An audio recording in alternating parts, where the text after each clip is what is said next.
శరణమయ్యప్ప.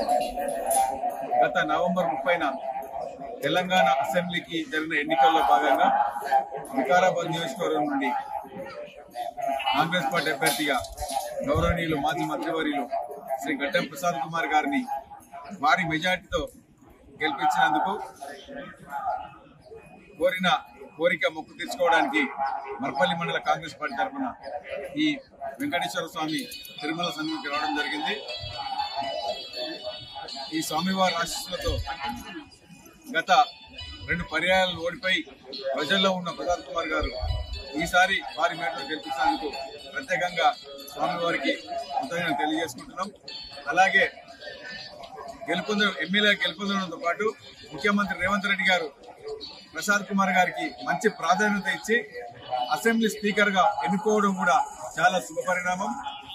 అయితే ఈ అసెంబ్లీ స్పీకర్ గా ఎన్నుకోవడం అనేది మన వికారాబాద్ నియోజకవర్గానికి ప్రత్యేకమైన గౌరవంగా మేము భావిస్తున్నాం.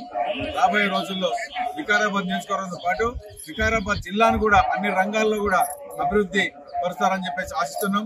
ప్రసాద్ కుమార్ గారు పేదల మనిషి, ఎప్పుడు నిరంతరం శ్రమజీవి, ప్రజల కోసమే పాటుపడే ప్రసాద్ కుమార్ గారిని మరెన్నో ఉన్నత శిఖరాలకు తీసుకుపోవాలని చెప్పేసి ఆ వెంకటేశ్వర స్వామిని కోరుకుంటున్నాం.